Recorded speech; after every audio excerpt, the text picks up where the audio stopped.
प्रधानं सर्वधर्माणां जैनं जयतु शासनं मैं नमो तीर्थनायको नमो ओंकारवाणी को नमो मुकुंद प्रभु को जिन्होंने ओंकार धारण की। अहो उपकार जिनवर का कुंद का दिव्य वाणी का इन कुंद ध्वनि दाता उनका हान स्वामी का।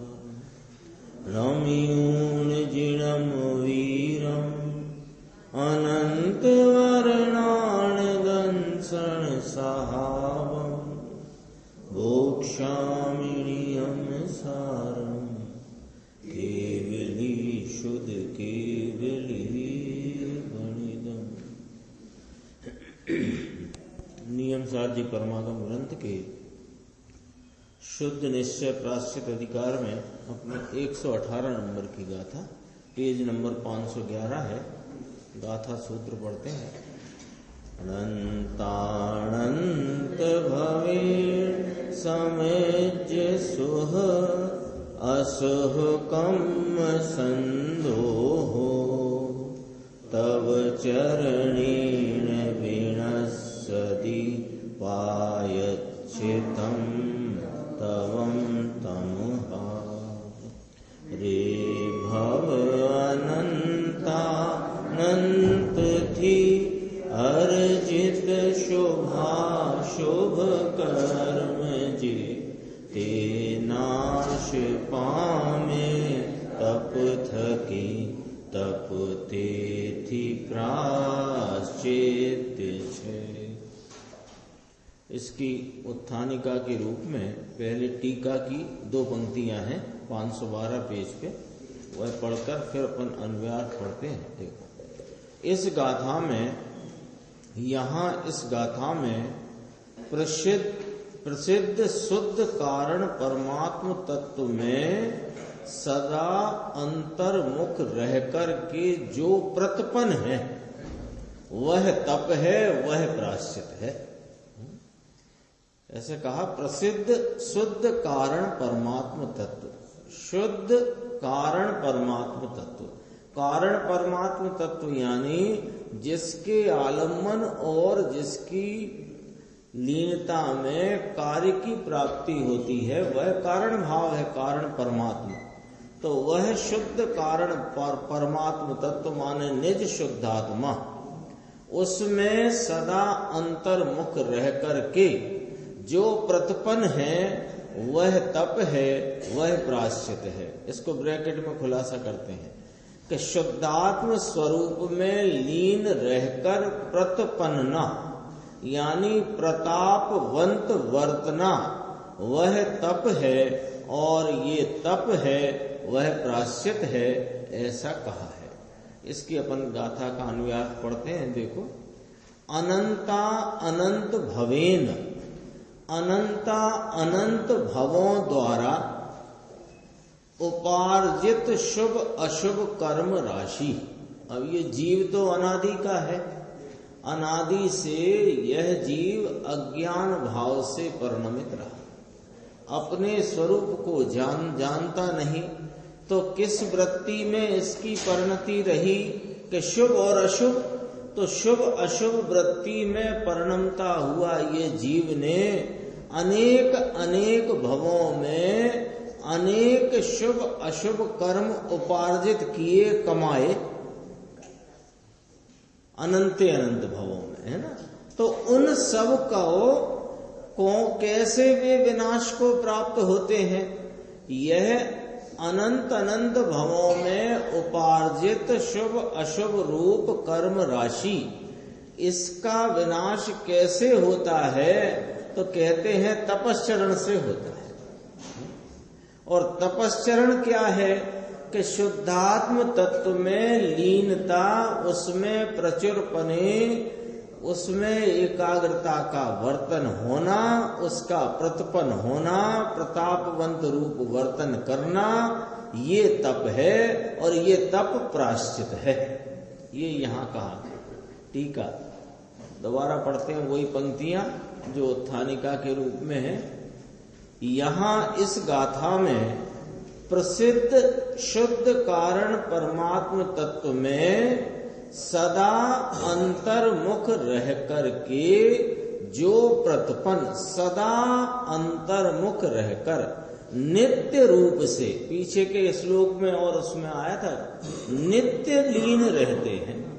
तो साहेब वो छठवें गुणस्थान आदि की भूमिका में आते हैं कि वो आते हैं तो भी वे तो अपने इस कारण परमात्म तत्व में ही लीन रहते हैं, नाम उसमें ही आप रूपता की परिणति में वर्तन करते हैं। और जितना जितना उसमें उपयोग की उग्रता से वर्तन करते हैं उतना प्रतिपन्न है, वह तप प्रायश्चित है।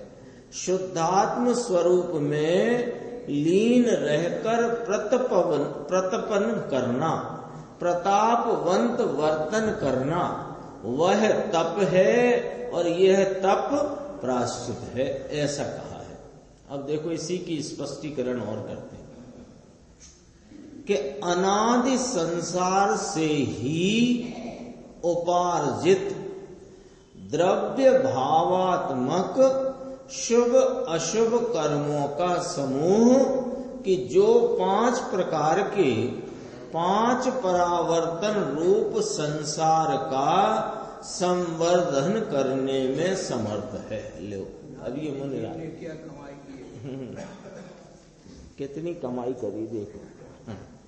अनादि संसार से तो क्या कहा कि ये जीव संसार में है, अभी अपन सब संसार में है, तो संसार कब से है? तो कहा अनादि से है। इसका कभी प्रारंभ हुआ था? यानी कोई जीव पहले मुक्त था फिर संसार में आ पड़ा है? ऐसा नहीं है। तो ये पहला शब्द कहता है कि अनादि से है ये संसार, एक बात।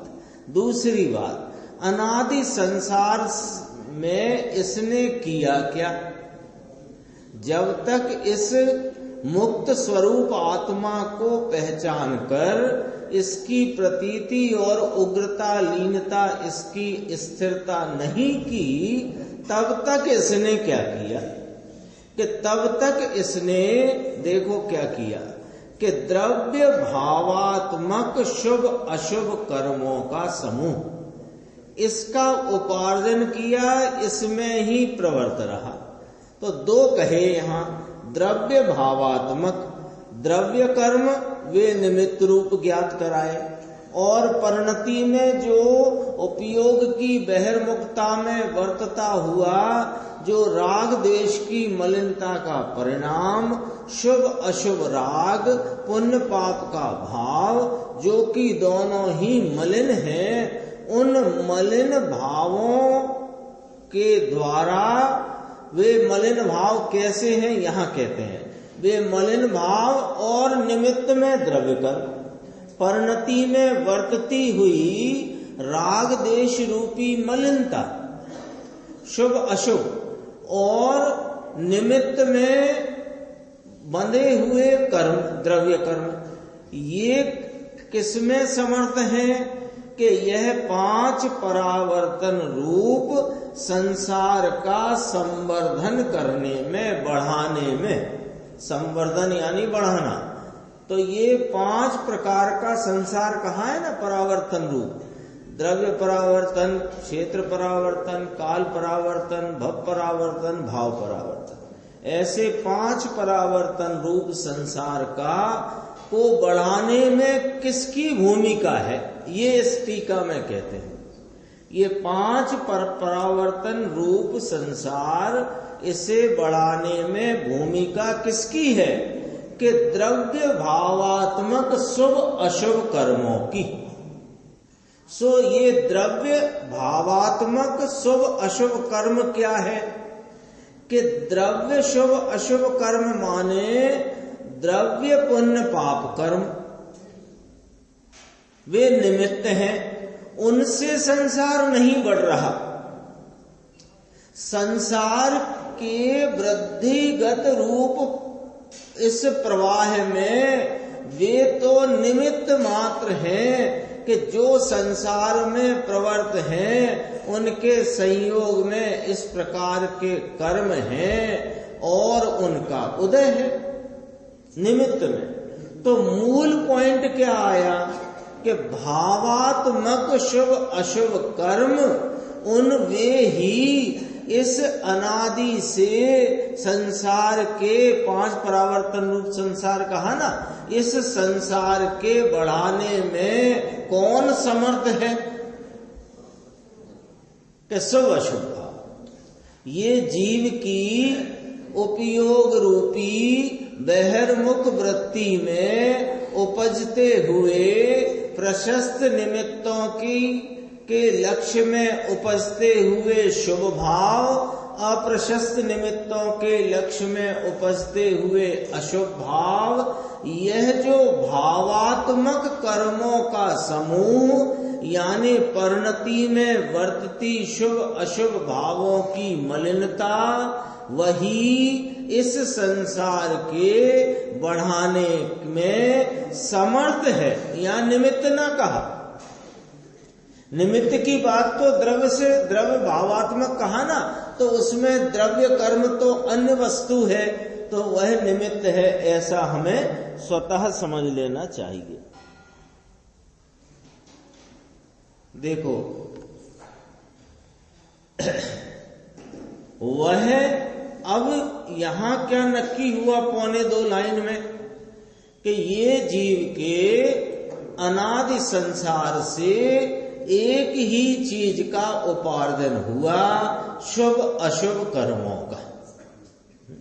और शुभ अशुभ कर्म कहां से आए कि वे निमित्त में रहे कर्म, वे तो कर्म रूप परिणमित हुए, सो उनको तो निमित्त मात्र जानना, लेकिन अपनी परिणति में स्वरूप सन्मुखता को छोड़कर बहिर्मुख वृत्ति में जितने शुभ अशुभ कर्म उपार्जित हुए हैं, उन्होंने क्या किया कि संसार को ही बढ़ाया है। अब ये संसार को बढ़ाने में समर्थ शुभ अशुभ भाव रूपी मलिनता और निमित्त में रहे द्रव्य कर्म, इनका नाश हो तो संसार छूटे, क्योंकि यही समर्थ है संसार बढ़ाने में। तो इनका नाश कैसे होता है? तो अगला शब्द है वह भाव शुद्धि लक्षण। भाव शुद्धि जिसका लक्षण है, ऐसे परम तपश्चरण से विलय को प्राप्त होता है। यानी कारण और उपाय को यदि अपन यहां विचार करें तो बहुत सीधी सच्ची बात है कि जिस अशुद्धि से संसार बढ़ रहा है, किस अशुद्धि से? भाव की अशुद्धि। भाव की अशुद्धि किसे जानना निर्देश भाई? कि परिणति में उपजता हुआ राग द्वेष का परिणाम, शुभ अशुभ राग, मंद कषाय तीव्र कषाय का परिणाम, इससे संसार बढ़ रहा है। तो मिटेगा काय से? कि इनके मिटने से। किनके मिटने से? कि जिससे बढ़ रहा है उसके मिटने से। सीधी सच्ची तो बात है, 2 दूनी 4। जिसके होने से, जिसके रहने से, जिसके उपजने से संसार में निरंतर वृद्धि हो रही है, वो मिटे तो संसार मिटे। तो वह कैसे मिटता है? तो कहा वह उपजता कैसे है? कि बहिर्मुख वृत्ति में। तो मिटेगा कैसे? कि स्वयं सन्मुखता की वृत्ति में। सीधा गणित है कि नहीं? कहां कोई इसमें बहुत ज्यादा हिसाब किताब की जरूरत भी नहीं है। यानी आपको 8 कर्मों के नाम नहीं मालूम हो तो उनकी भी जरूरत नहीं है।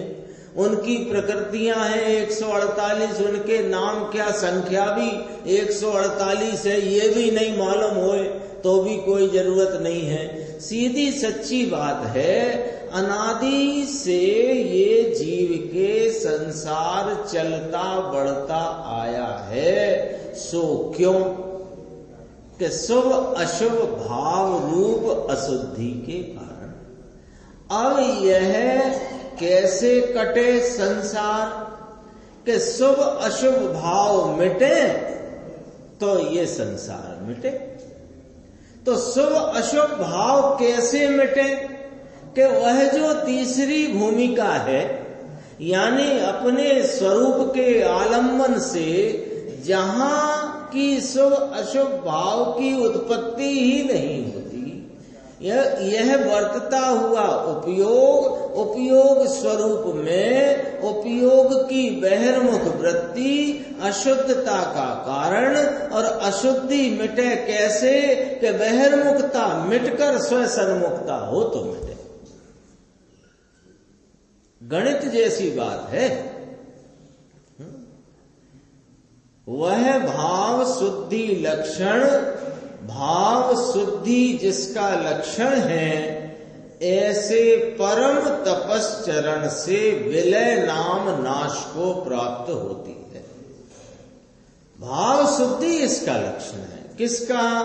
शुद्ध कारण परमात्म तत्व में अंतर्मुख रहकर प्रतिपन्न करना। मिलाओ उसको, बोलो।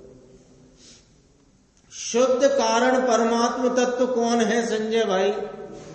यह चैतन्य परमात्मा, मैं चैतन्य परमात्मा, यह आपका चैतन्य परमात्मा मेरा कारण भाव नहीं है। मेरा चैतन्य परमात्मा, यह चैतन्य परम शुद्ध तत्व, यह मेरा कारण तत्व, इसको कारण पने अंगीकार करके इसमें जो अंतर्मुख रहती परिणति है, वह प्रतिपन्न है, वह तप है, वह प्रायश्चित है, वह अनादि संसार से उपार्जित शुभ अशुभ भाव रूपी मलिनता का विनाश करने में समर्थ है। सीधी सीधी बात है। इसमें और अनेक प्रकार की जो चर्चा है उसकी यहाँ आवश्यकता नहीं है। ज्ञान का विषय बन सकती है, बनती है, जानने में आए तो जान लेना, लेकिन मामला तो बस यही फिट है। उपयोग स्वरूप जीव उपयोग बिना का कभी रहता नहीं, तो इसकी उपयोग की अनादि से प्रवृत्ति बहिर्मुखता में दौड़ रही है और शुभ अशुभ भावों का, कर्मों का उपार्जन है। कर्मों का निमित्त में उपार्जन और परिणति में शुभ अशुभ भावों का उपार्जन। तो कैसे मिटे कि परम तपश्चरण से विलय को प्राप्त होती है। इसमें आगे प्रश्न आएगा गुरुदेव श्री का, देखेंगे। उसमें पूछा कि ये परम तपश्चरण कहा तो कोई हल्का तपश्चरण भी होता है क्या? श्रोता है सभा में, आप भी पूछ सकते हो। वहां किसी ने पूछा है कि परम तपश्चरण कहा इसको, किसको? शुद्ध कारण परमात्म तत्व में सदा अंतर्मुख रह करके एकाग्रता रूप वृत्ति, वही प्रतिपन्न, वही तप, वही प्रायश्चित है। सो साहिब कोई हल्का भी होता है क्या? तो कहा वास्तव में तो कोई होता नहीं दूसरा, लेकिन ऐसे शुद्ध कारण परमात्म तत्व में लीनता रूप जो प्रवर्तित हैं, उनके अस्थिरता होने से अल्प काल के लिए, छोटे समय के लिए, बहुत कम काल के लिए यह अनशन, ऊनोदरी आदि इत्यादि के जो विकल्प आ जाते हैं उन्हें तप का नाम दिया गया है, तप है नहीं। तो अब हल्के में गिनना हो तो उन्हें गिन लो, लेकिन वे है नहीं, ये करके गिनाया है। देखो, इसलिए स्वयं आत्म अनुष्ठान निष्ठ, ये शब्द एक है ना, पर 4 शब्दों से बना है। स्वयं आत्म अनुष्ठान निष्ठ, यह निज शुद्ध आत्मा वह स्वयं आत्म, यह शुद्धात्मा का अनुष्ठान। शुद्धात्मा का अनुष्ठान क्या होता है कि शुद्धात्मा में उपयोग की एकाग्रता, उपयोग की लीनता, उपयोग की तल्लीनता, इसको कहते हैं स्वयं आत्म अनुष्ठान। और इसमें निष्ठ माने इसमें लगे हुए, स्वयं आत्म माने यह विषय, अनुष्ठान माने इसकी एकाग्रता, और निष्ठ माने उसमें परिणित। स्वयं आत्म अनुष्ठान निष्ठ, निज आत्मा के आचरण में लीन परम तपश्चरण ही शुद्ध निश्चय प्राश्चित है, ऐसा कहने में आया है, यानी ऐसा जानना। इस पे गुरुदेव का व्याख्यान है।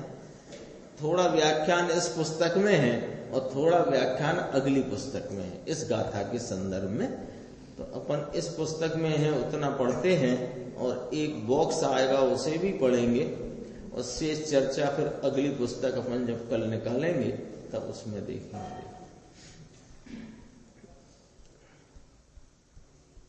यहाँ पहला ही पैराग्राफ है, थोड़ा सा देखते हैं। यहाँ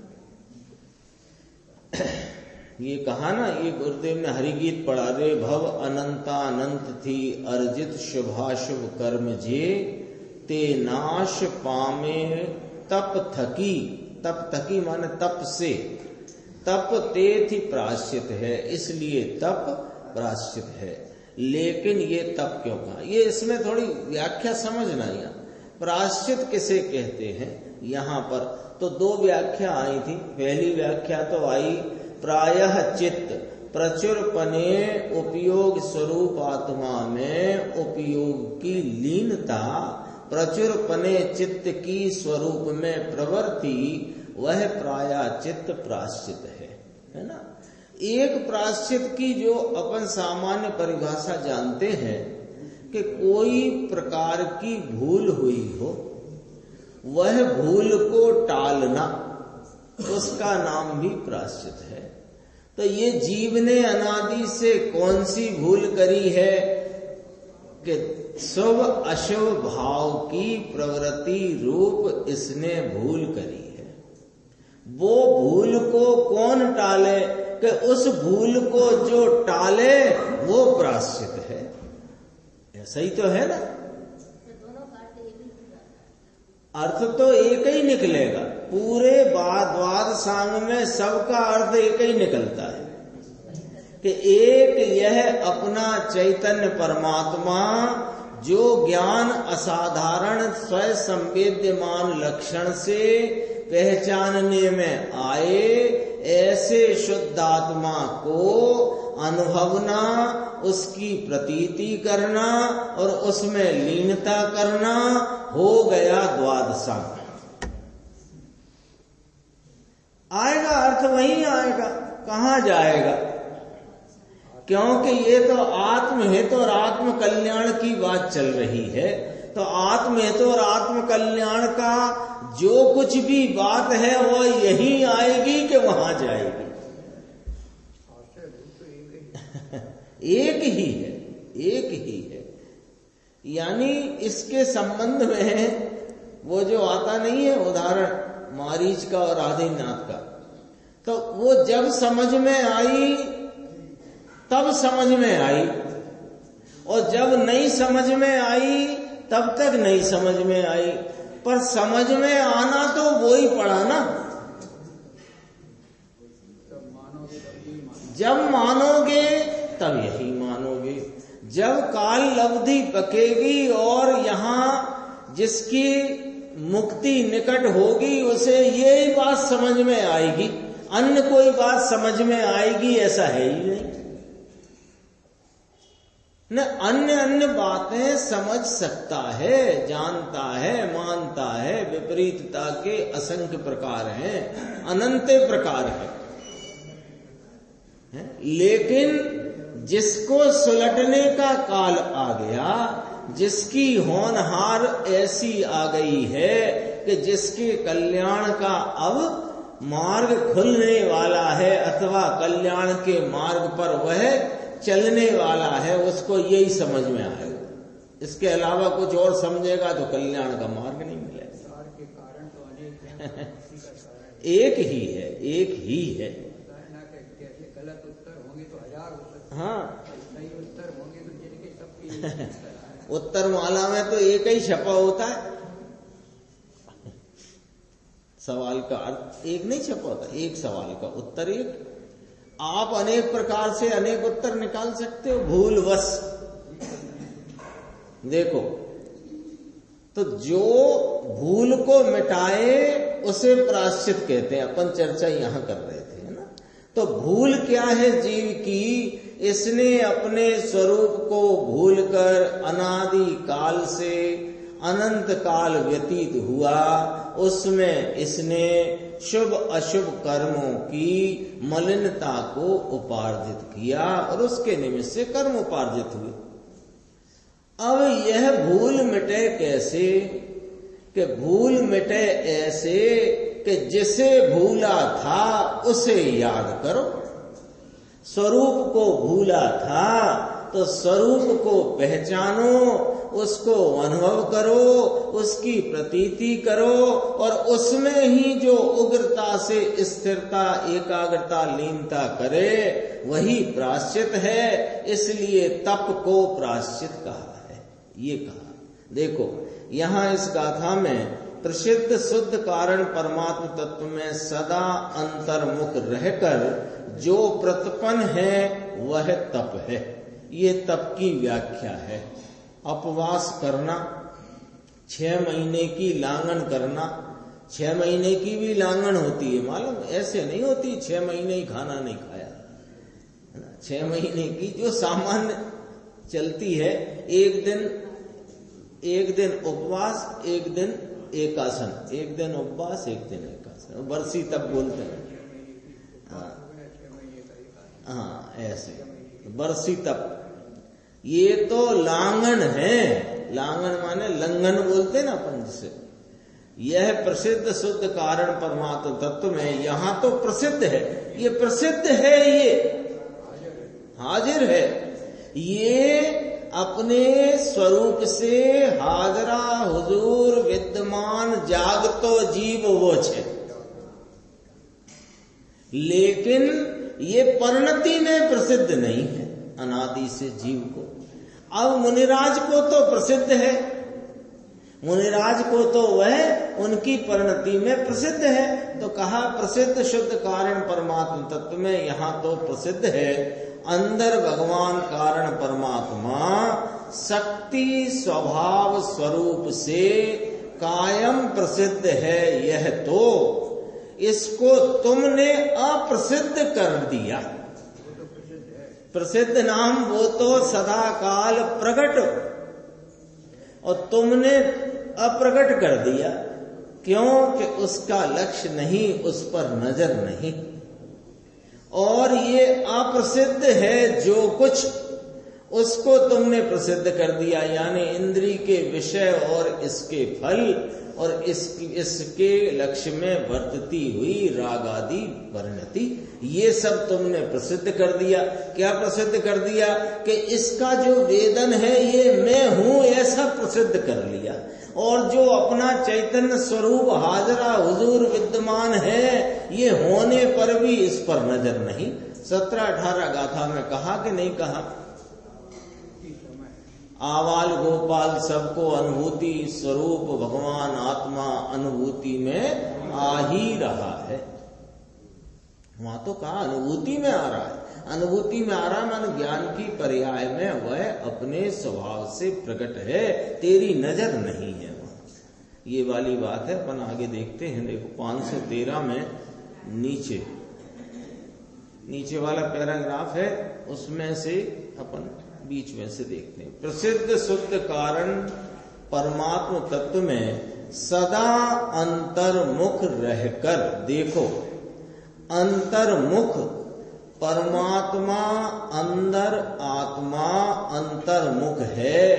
अंतर्मुख है आत्मा का अर्थ क्या है कि अंतर्मुखता में नजर आए ऐसा है। अंतर्मुख है, बहिर्मुख इंद्रियों के विषय में ये नहीं है। अभी चल रहा था ना चक्षु इंद्री का, सभी एक एक इंद्री का आया कि इंद्री का परिग्रह ज्ञानी को नहीं, श्रोत इंद्री का नहीं, रसन का नहीं, चक्षु का नहीं, आया था ना। तो उसमें आया चक्षु इंद्री का परिग्रह ज्ञानी को नहीं, वो चक्षु से देखते ही नहीं। चक्षु के विषय ये हैं भगवान तीर्थंकर, तो वे उनको ज्ञानी चक्षु से नहीं जानता, अपने ज्ञान से जानता है कि ये पर है। उसमें फिर 49 गाथा का भी संदर्भ लिया और 320 गाथा का भी संदर्भ लिया। ये खंड खंड ज्ञान स्वरूप जो क्षयोपम ज्ञान है, ये मैं नहीं हूं, मैं तो अखंड एक ज्ञान स्वरूप वस्तु। ये कहते हैं देखो बहिर्मुख इंद्रियों के विषय में ये नहीं, अंदर की निर्मल वीतरागी पर्याय द्वारा अंतर्मुख से दिखाई दिखता है, ऐसा यह आत्मा है। ल्यो, अंदर की निर्मल वीतरागी पर्याय। अब अंदर की कौन सी पर्याय होती है कि जो पर्याय उपयोग की बाहर में नहीं प्रवर्तती, अंतर्मुखी अंतर में प्रवर्तती है, वह अंतर में प्रवर्तती निर्मल वीतरागी पर्याय द्वारा अंतर्मुखता में दिखाई देता है, ऐसा ये आत्मा है। वीतरागी निर्मल पर्याय, इससे अंतर्मुख रहकर जो प्रतपन माने और उसमें प्रतापवंत रूप से वर्तन करना, वह तप है। देखो बल्लू भाई तुम्हारे उपवास को तप न किया है ना, वर्षी तप किया, फिर बहुत पैसा होए तो उसको फिर वर्षी तप का उत्सव मनाए, 5-10 हजार खर्चा करे, फिर बाइये सब रात्रि में गाना गाने के लिए इकट्ठी हुए बुलुआ हैं, फिर सबको लाणी आपे, सबको भेंट थोड़ी थोड़ी। ओहो, इसमें फिर कुछ ढोंग करे, फिर आठम करे। अब कहे कि आज अष्टमी है, हमारा उपवास है, 4 बजते बजते सिर दुखने लग गया, अब सौंठ लगाए। सब नाटक है, इसमें न तप है, न तप की गंध है, न इसमें कोई आत्मा का हित है, ऐसा यहां कहते। नीचे देखना, शुद्ध कारण परमात्म तत्व में, इसी पेज पे 14 पे थोड़ा सा छोड़ के, अंतर सदा अंतर्मुख रहकर, वह भी सदा अंतर्मुख रहकर, सदा अंतर्मुख रहकर, फिर ये लिया।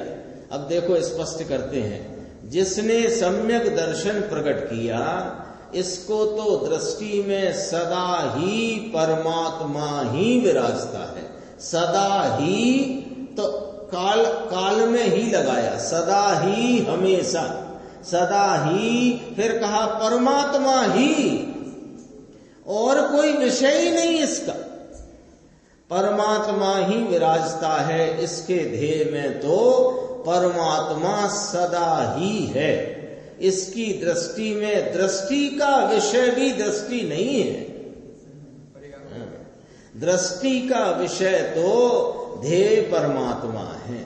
यानी वास्तव में यदि देखो तो दृष्टि माने श्रद्धा के लिए, तो श्रद्धा का श्रद्धे भी ये, ज्ञान का गे भी ये, और ध्यान का ध्येय भी ये। ऐसा है।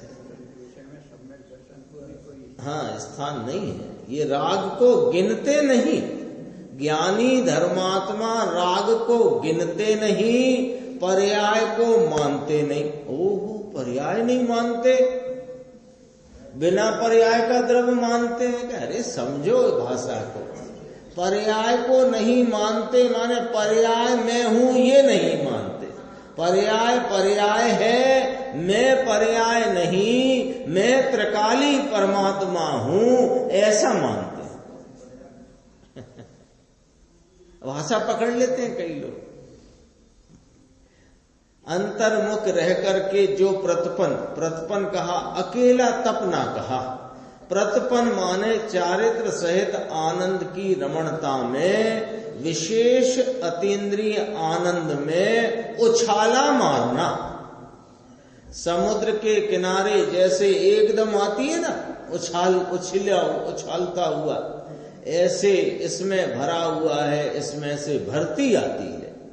ऐसे भगवान में अतीन्द्रिय आनंद भरा हुआ है, इसमें से पर्याय के किनारे पर अतीन्द्रिय आनंद की भरती आती है, ज्वार आता है। इसको तप कहने में आता है। बातें बातें फिर है, वो नहीं कहते आनंद कहे परमानंदा, मान से फिर 1 लाखे ना मिले न अने एक त्रामियाना तेरे। यानी व्यक्ति व्यक्ति में फर्क है। एक तो लाख रुपए का और एक तामिया माने एक कौड़ी में के 13, ऐसे वस्तुओं का ऐसा फर्क नहीं होता है। ऐसे तेरी और मेरी बातों बातों में फेर है ना। यहाँ तो कहते हैं, यहाँ तो लाख की बात है। मोक्ष का मार्ग और तेरी प्रतीति का वलन, ये दोनों के विपरीतता चल रही है। मोक्ष का मार्ग स्वरूप की प्रतीति से प्रारंभ होता है और तेरी प्रतीति राग और पर्याय में पड़ी हुई है। आगे चलते हैं, देखो इसमें इतना ही है। ये तप है, ये तप प्रायश्चित है। इस तप को भगवान ने प्रायश्चित कहा है। शुद्धात्म स्वरूप त्रिकाली शुद्ध परमात्म स्वरूप, इसमें रहकर लीन रहकर आनंद की उग्रता होना, इसका नाम तप है और ये तप प्रायश्चित है, ऐसा भगवान ने कहा है। त्रिलोकनाथ सर्वज्ञ देव परमेश्वर महाविदेह में विराजते हैं, उनका ये कथन है। परमात्मा साक्षात विराजते हैं सर्वज्ञ त्रिलोकनाथ। कहते हैं ये बात बैठनी, ये थोड़ा देश इतना है तो महाविदेह कहाँ रहा, इसको मानना। महाविदेह में साक्षात 20 तीर्थंकर विराजते हैं, लाखों केवली विराजते हैं, लाखों केवली। वहां की ये बात वहां से आई हुई ये बात है। अब अंतिम पंक्ति पढ़ो, देखो, इसको प्रायश्चित कहना, दूसरे को प्रायश्चित नहीं, और कुछ प्रायश्चित होता नहीं। नीचे बॉक्स है, 2 मिनट है, अपन उसे पढ़ लेते हैं। फिर 5वें भाग में इसी गाथा का थोड़ा अंश अपन है, उसमें लेंगे, फिर आगे कलश चलेगा। सम्यक दृष्टि ने शुद्ध स्वरूप का अनुभव किया, उसके उपरांत ऐसी भावना उसको रहती है कि एक क्षण भी यह स्वरूप छोड़ने लायक नहीं। भावना ये रहती है। क्यों?